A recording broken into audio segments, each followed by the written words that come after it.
Shalom Bapak Ibu Saudara sekalian yang dikasihi Tuhan. Selamat pagi. Mengucap syukur untuk hari baru yang Tuhan telah sediakan bagi kita. Saudara, mari di pagi ini sebelum kita akan mengawali atau melanjutkan aktivitas kita mau datang kepada Tuhan untuk kita kembali diingatkan, untuk kembali diajar melalui firman Tuhan. Sehingga biarlah melalui firman Tuhan hidup kita selalu dituntun di dalam kebenaran Tuhan. Mari kita berdoa. Bapa, kami mengucap syukur untuk hari baru yang Tuhan telah sediakan bagi kami. Engkau telah memberikan kami istirahat yang baik semalam, dan Engkau memberikan kami kepercayaan untuk melanjutkan hidup. Kami bersyukur untuk kesetiaan-Mu dan untuk pemeliharaan-Mu Tuhan. Dan biarlah pagi ini, firman yang akan kami baca dan renungkan sekali lagi boleh membentuk hati kami untuk menjadi hati yang taat kepada Tuhan. Tuhan, tolonglah kami pakai waktu ini, di dalam nama Tuhan Yesus kami berdoa. Amin. Saudara sekalian yang dikasihi Tuhan, pada pagi ini saya ingin mengajak kita sekalian untuk merenungkan satu bagian firman Tuhan yang terambil dari Injil Matius pasal yang ke-18 ayat 21 sampai dengan ayat 22. Demikian firman Tuhan. Kemudian datanglah Petrus dan berkata kepada Yesus, "Tuhan, sampai berapa kali aku harus mengampuni saudaraku jika ia berbuat dosa terhadap aku? Sampai 7 kali?"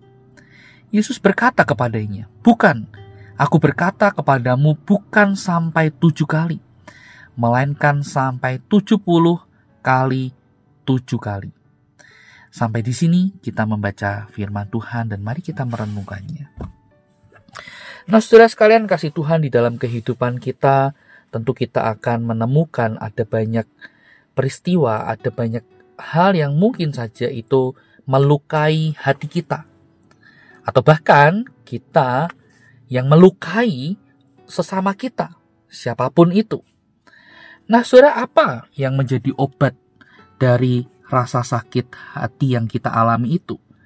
Obat yang sejati, yang sebenarnya adalah pengampunan. Saudara, bagian yang kita baca menunjukkan akan hal itu. Bagaimana, saudara, Tuhan Yesus mengajar Petrus bahwa obat yang sejati bagi rasa sakit hati adalah pengampunan. Tetapi saudara, pertanyaannya adalah berapa kali kita harus mengampuni? Saudara, dalam bagian yang kita baca, Petrus mengira dia sudah sangat bermurah hati ketika dia mengatakan mengampuni itu batasnya adalah sampai 7 kali. Mengapa saudara Petrus bisa beranggapan atau kita melihat, wah, ini sudah cukup murah hati, ya? Karena saudara, dalam hukum Yahudi ada batasan, saudara. Anda harus mengampuni seseorang sebanyak 3 kali, dan setelahnya itu urusan Anda. Yang penting, saudara, 3 kali kita memberikan kesempatan atau kita mengampuni orang yang menyakiti hati kita, atau bahkan 3 kali itu juga diterapkan untuk kita ketika kita melukai atau menyakiti hati sesama kita. Itu hukum Yahudi yang berlaku pada saat itu. Sehingga ketika Petrus mengatakan, apakah kita harus mengampuni sebanyak 7 kali? Itu artinya apa, saudara? Sudah 2 kali lipat lebih dibanding dengan hukum Yahudi. Nah, bukankah itu merupakan satu hal yang sudah luar biasa? Tetapi ternyata anggapan Petrus salah di hadapan Yesus. Yesus berkata, bukan 7 kali, tetapi 70 kali 7. Bukan berarti juga di sini adalah 490 kali, bukan. Yang dimaksud adalah pengampunan itu harus dilakukan setiap saat. Tidak ada batas maksimalnya. Nah, saudara, tentu mendengar hal ini cukup mencengangkan bagi Petrus dan murid-murid yang lain. Apakah dengan demikian kita harus mengabaikan rasa sakit hati kita? Oh, tentu tidak.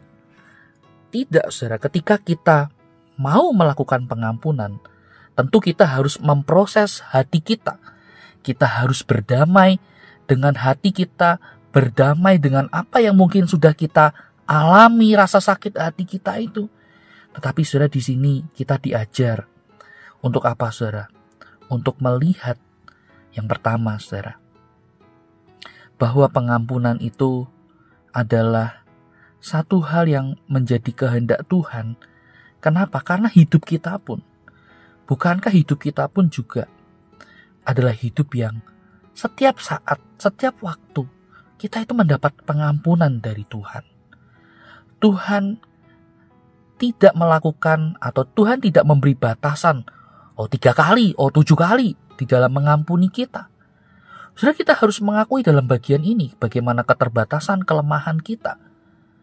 Kita pun, saudara, tentu lebih dari 7 kali melakukan pelanggaran. Tetapi kalau kita mau atau kalau kita beroleh pengampunan dari Tuhan, bukankah itu artinya pengampunan itu tidak ada batasnya?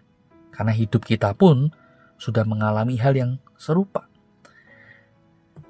Dan yang kedua, saudara, kita diingatkan bahwa sebagai anak-anak Tuhan yang sudah diampuni, saudara, ini juga menjadi bagian untuk kita, ya,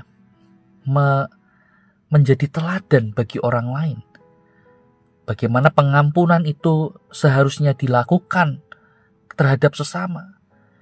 Dan itu pun juga dalam bagian bagaimana kita memberikan kesaksian di tengah dunia yang makin gelap ini. Tuhan mau kita menjadi terang melalui satu pelajaran yang kita pelajari hari ini, melalui pengampunan. Kita belajar untuk mengampuni sesama kita. Kita belajar untuk mengasihi meskipun itu tidak mudah untuk kita lakukan. Nah, saudara sekalian, melalui pengampunan kita juga memberikan teladan kepada orang yang melihatnya, kepada orang yang mengalaminya atau menerimanya. Sehingga dengan demikian kasih Tuhan makin terus dipancarkan. Dan yang ketiga, saudara, pengampunan itu adalah obat yang paling manjur dari rasa sakit hati kita. Mau sampai kapan kita menggenggam erat rasa sakit itu? Mau sampai kapan? Atau sanggup berapa lama kita membawa beban sakit hati itu di dalam hidup kita? Bukankah jika kita terus demikian, rasa damai sejahtera, rasa sukacita akan hilang dari hidup kita? Sakit hati sanggup merenggut kedamaian dan sukacita yang ada dalam hidup kita. Dan Tuhan tidak mau itu terjadi dalam hidup kita. Makanya Tuhan mengajar bahwa pengampunan harus dilakukan setiap saat. Pengampunan tidak ada batasnya, sebagaimana Tuhan telah mengampuni kita. Kiranya Tuhan menolong kita. Mari kita berdoa. Bapa, kami mengucap syukur untuk firman-Mu yang sudah kami baca dan renungkan. Kami tahu ini menjadi hal yang tidak mudah dalam hidup kami. Oleh karena itu Tuhan, tolong ajar kami, bentuk hati kami, mampukan kami Tuhan. Kami berdoa menyerahkan hidup kami di dalam nama Tuhan Yesus kami berdoa. Amin. Selamat pagi, Tuhan Yesus memberkati kita.